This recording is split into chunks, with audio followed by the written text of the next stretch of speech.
Assalamualaikum warahmatullahi wabarakatuh. Waalaikumsalam warahmatullahi wabarakatuh. Halo pemirsa channel Balat Sufi yang budiman. Pada kali ini saya akan menampilkan dua orang narasumber. Yang satu adalah Bu Pusparini, seorang pendidik dari lulusan UIN. Kemudian yang satu lagi adalah Ibu Pipih, seorang pengamal tarekat.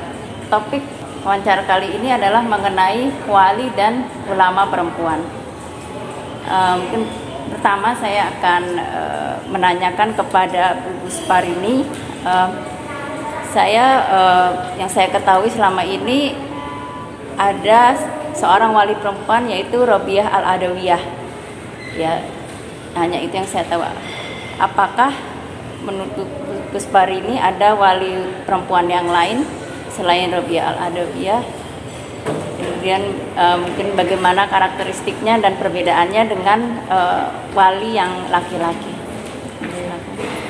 Bismillahirrahmanirrahim. Assalamualaikum warahmatullahi wabarakatuh. Sampai Siratal Mustaqim. Terima kasih atas kesempatan waktu ini bersama channel Balat Sufi dan Dr. Reni ya. Mohon maaf, terima kasih atas kesempatannya. Memang selama ini yang dikenal wali perempuan itu seolah-olah hanya Sayyidah Robiah Al-Adawiyah seperti itu. Padahal Allah itu sebetulnya tidak membeda-bedakan baik laki-laki maupun perempuan, muslimin atau muslimat seperti itu. Even itu wali laki-laki atau wali perempuan. Jadi di mata Allah yang membedakan itu adalah memang ketakwaannya ya. Nah, kenapa kita akan angkat ini? Mudah-mudahan kita menjadi pelajaran juga ya, karena kebetulan saya juga memang perempuan ya, Allah takdirkan seperti itu. Nah, kalau dilihat ada beberapa yang memang sempat saya baca, ini banyak ternyata wali perempuan. Di antaranya yaitu Robiah Asyami, kemudian Abdah Aminah, kemudian Hansa, Kurdiah binti Amr, Kaula binti Sa'labah, dan lain sebagainya. Bahkan bisa disebut juga ibunda-ibunda para nabi seperti ibunda Siti Aminah, ibunda Rasulullah SAW, itu bisa dikatakan wali perempuan karena beliau bisa melahirkan seorang rasul seperti itu ya, yang menjadi panutan kita sampai saat ini dan nanti insyaallah. Nah, menarik sekali, mungkin kita ulas sedikit ya. Robiah Al-Adawiyah, kenapa beliau sampai disebut wali perempuan? Nah, di sini yang menarik apa? Robiah Al-Adawiyah itu hidup dalam kondisi kemiskinan sejak kecil. Nah, sampai beliau akhirnya menjadi budak seperti itu. Nah, tetapi dengan kemiskinannya itu, dengan kepapaannya itu, akhirnya mendekatkan beliau kepada Allah, membuat beliau semakin mencintai Allah, semakin mahabbah istilahnya. Di dalam sufi atau wali perempuan itu ada istilah mahabbah, mahabbah kepada Allah seperti itu ya. Nah, beda dengan Robiah Asyami. Robiah Asyami ini justru mahabbah kepada Allahnya melalui hartanya, karena beliau termasuk kaya raya. Robiah Asyami ini beliau dermawan gitu, sering bersedekah, bersosial, membagi-bagikan hartanya kepada orang-orang yang menuntut ilmu di jalan Allah, misalnya para solihin, para hafiz Quran dan lain-lain pada saat itu. Selain beliau juga tetap meningkatkan terus ibadahnya kepada Allah seperti itu. Menarik memang terkait dengan wali perempuan ini dan membuat kita ingin tahu lebih jauh bagaimana sih supaya kita lebih dekat kepada Allah gitu ya. Nah, salah satunya adalah kita yaitu rutin ibadah ya, dari mulai bangun malam. Nah, seperti itu. Nah, Robiah Al-Adawiyah itu pernah menjadi budak. Pada suatu malam tuannya itu melihat Robiah ketika sedang bersujud, sedang sholat, itu ada lentera di kepalanya. Nah, lentera itu bercahaya menerangi semua penjuru rumahnya, penjuru rumah tuannya itu. Tidak ada sehelai pun yang menggantung lentera tersebut, sampai akhirnya si tuan merasa ketakutan dan akhirnya besoknya Robiah Al-Adawiyah itu dibebaskan menjadi budak. Nah, disitulah kesempatan beliau akhirnya semakin mendekatkan diri kepada Allah. Nah, itu. Nah, ada juga dari kemiskinannya itu seperti Abdah dan Aminah, itu saudara Abu Sulaiman Ad-Darani. Nah, itu mereka juga hidup dalam kondisi kemiskinan, tetapi kemiskinannya itu yang membuat dia justru semakin bertakwa kepada Allah dengan sifat qanaahnya. Qanaah itu apa?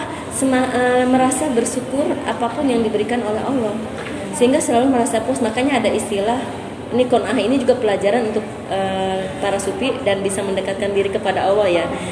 Nah, itu qanaah itu kenapa disebut istimewa, karena apa? Dengan qanaah itu kita merasa bersyukur dan puas, selalu berterima kasih apapun yang Allah beri, sedikit apapun, jadi tidak melihat banyak tidaknya.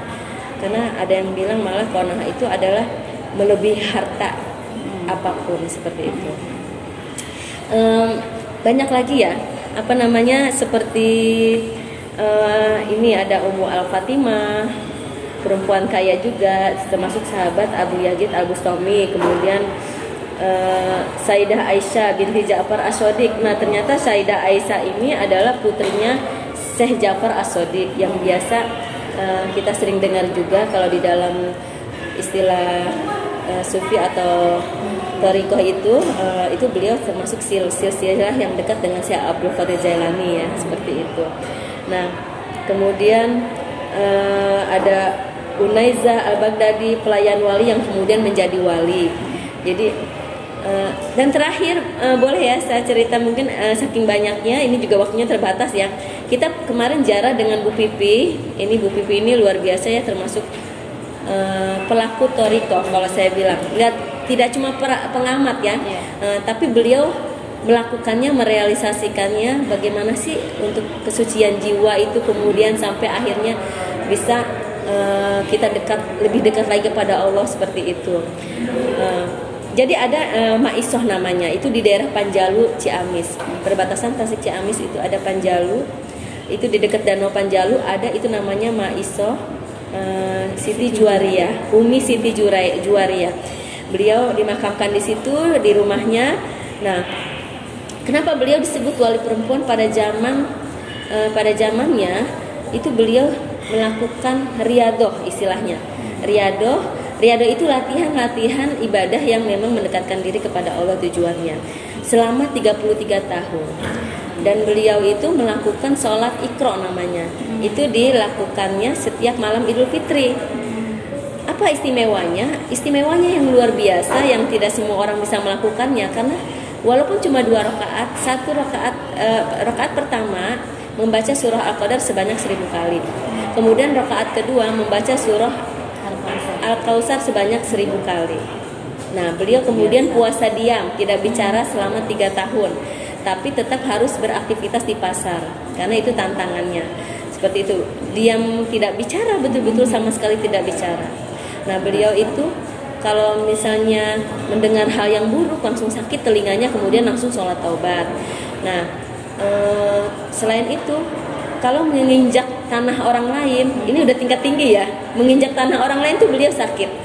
Nah, itu harus sholat sunnah taubat, diobatinya, seperti itu. Jadi banyak lagi cerita-cerita wali perempuan yang menarik ya kita ketahui. Karena apa? Memang itu memotivasi kita nih, terutama ya alhamdulillah kita pun insya Allah belajar untuk berthariqah, terutama khusus saya sendiri. Saya masih suka ya, masih mungkin dianggapnya saya masih ikut-ikutan lah, seperti itu, dan membuat kita lebih semangat. Kita yakin gitu ya, melalui thariqah, melalui sufisme atau melalui mahabbah kepada Allah, itu membuat kita mencapai ridha Allah gitu. Nah, jadi tujuan utama menurut saya itu kenapa sih harus bersusah-susah sampai sholat sebanyak itu gitu kan. Seperti di Thariqah Qadariyah Naqsabandiyah itu ada sholat khair namanya, yang dilakukan setiap nisfu Sa'ban 100 rakaat. Kenapa sih harus repot-repot gitu, banyak banget lagi sholatnya gitu ya, susah banget kok kayaknya gitu. Tapi ternyata tidak gitu, setelah dilakukan semua menjadi nikmat, dan kita merasa betapa damainya gitu hati kita kalau sudah dekat dengan Allah. Kondisi apapun, apalagi dalam kondisi pandemi misalkan seperti sekarang ini yang belum stabil, itu bagi kami tidak ada masalah. Karena kenapa? Karena kita merasa Allah itu begitu dekat ya. Jadi ya semua diserahkan kepada Allah. Andai kata memang maut menjemput, ya itu memang sudah saatnya pulang, seperti itu, pulang ke rahmatullah yang mudah-mudahan kita cukup bekal. Jadi semua itu adalah bagian dari ikhtiar supaya kita semakin dekat dan semakin bertakwa dan mengharap ridho Allah Subhanahu wa taala semata. Mungkin itu dari saya. Terima kasih, mohon maaf kalau ada kekurangan, silakan mungkin Bu Pipi. Ya, terima kasih Bu Pusparini. Ya. Jadi sebenarnya kita di zaman sekarang bisa mengikuti cara-cara wali perempuan di zaman dahulu dengan cara mengikuti amalan-amalan tarekat seperti itu ya. Jadi mendekati cara-cara para wali perempuan tersebut. Saya ingin bertanya kepada Ibu Pipi, apa yang menyebabkan Ibu Pipi tertarik mengikuti tarekat, dan mungkin ada pengalaman-pengalaman tertentu, apakah ada suatu ketenangan batin tersendiri setelah mengamalkan amalan-amalan tarekat tersebut? Ya, baik, terima kasih. Assalamualaikum warahmatullahi wabarakatuh. Waalaikumsalam. Sebenarnya kalau dibilang pelaku tarekat tuh seperti Ibu Puspa bilang tadi terlalu berat. Saya masih dalam proses mengenal, kalau dibilang tingkatan yang paling bawahnya saya.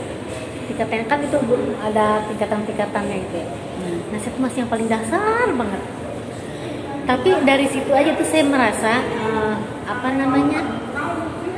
istiqomah ya, belajar istiqomah untuk mengamalkan amaliyah mursyid ya. Kalau di kita tuh ada bukunya yang panduannya dari mulai sholat zuhur, qobliyah, ba'diyah, sholat rawatib ya, terus maghrib dengan sholat birrul walidainnya, yang saya sendiri terkaget-kaget saya begitu buku itu, ya Allah sholatnya banyak amat, gimana ya, mau sholat aja tuh rasanya, mau wajib aja tuh malas banget gitu kan.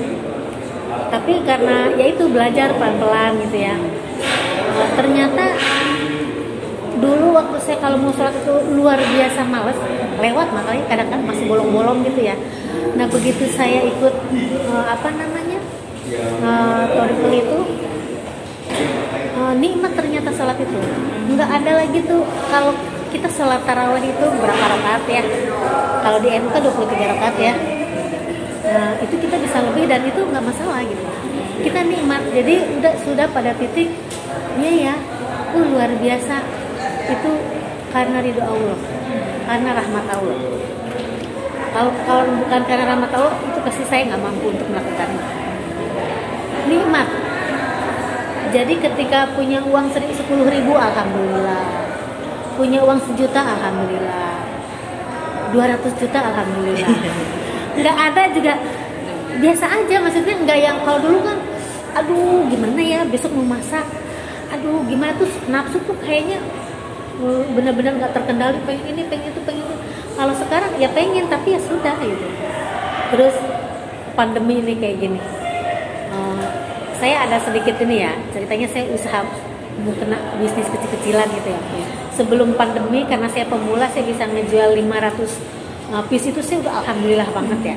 Akhirnya saya termotivasi, oke, besok saya bikin 1.000 gitu. Udah nyari dana gitu kan. Tiba-tiba pandemi, alhamdulillah. Tapi ya itu tadi, nggak yang aduh gimana ya, uangnya jadi nganggur, uangnya jadi hilang, harusnya kan buat ini nggak ada tuh. Jadi ya udah ngalir aja, alhamdulillah. Jadi semuanya kan tidak ada yang kebetulan, semuanya sudah tertulis, semuanya sudah Allah ada tulisannya. Jadi kita nggak perlu lagi mempertanyakan. Ya itu di situ kelasnya belajar ridho ya, ridho dengan semua segala sesuatu yang terjadi pada diri kita. Nah itu saya masih pada taraf itu, belum yang kalau yang tingkatan wali itu ya luar biasa. Saya termotivasi banyak keajaiban yang kalau tadi bilang Naisa tuh bilang kalau mendengar hal-hal yang tidak baik telinganya langsung sakit kemudian sholat tobat. Saya merasa udah proses belajar istiqomah ya. Saya pengen banget tuh saya belajar mingkem dalam tanda kutip ya untuk hal-hal yang tidak baik. Jadi eh, kalau ingat gitu posisinya dalam posisi sadar, oh iya saya nggak boleh ngomongin misalnya itu, oh saya nggak boleh kalau ada ini, oh jangan istighfar. Nah terus jadi saya kalau misalnya bablas nih seharian, kan setan nggak pengen kita zikir ya, nggak pengen kita dekat sama Allah. Ada di mana kita yang apa lupa diri, terus kita gibah lah gitu, nggak seharian sih, mesti berapa jam gitu ya. Itu saya malah nggak bisa, sholatnya berat banget. Saya nggak bisa zikir yang biasa saya lakukan setiap malam zikir itu. Saya punya tasbih 100, posisinya kan jalan dari sini misalnya ya, itu bisa balik lagi ke sini, jadi nggak nyampe ke sini. Itu udah tidur, udah jatuh lagi tasbihnya. Kalau tasbihnya jatuh kan saya bingung ngambilnya. Tadi di posisi mana ya, angkanya berapa ya? Nah itu saya udah merasakan itu, dan itu teguran banget buat saya. Oh ya oke, saya jadi saya memang harus belajar mingkem dalam tanda kutip. Saya bilang kalau tadi buat Maiso 3 tahun saum tidak ngomong itu, mungkin ngomongnya dalam arti ngomong yang nggak baik kali ya Bu Puspa ya. Kan dia kalau di rumah nggak ada tantangan, katanya puasa ngomong. Kita halot misalnya latihan 3 hari di rumah, puasa dalam ruangan zikir aja, yang nggak ada interaksi sama manusia kan lebih gampang. Tapi kalau interaksi di luar, gitu. Saya kira itu. Ya, terima kasih. Maaf sih. Ya, jadi kesimpulannya sebenarnya wali perempuan itu ada banyak ya, mulai dari zaman Nabi Muhammad sampai sekarang. Dan kita sebagai manusia modern sekarang ini bisa mengikuti jejak mereka dengan cara mengikuti amalan-amalan thariqah secara istiqomah. Meskipun berat, kita harus melawan supaya tidak merasa berat mengikuti amalan-amalan ibadah atau amalan-amalan lainnya, sehingga kita bisa mendekati seperti wali perempuan di zaman dahulu atau zaman sekarang. Jadi menurut saya apa yang dilakukan Ibu Pipih sudah luar biasa. Saya rasa tidak semua orang bisa melakukan seperti itu. Jadi terima kasih podcast hari ini. Assalamualaikum warahmatullahi wabarakatuh. Waalaikumsalam warahmatullahi wabarakatuh.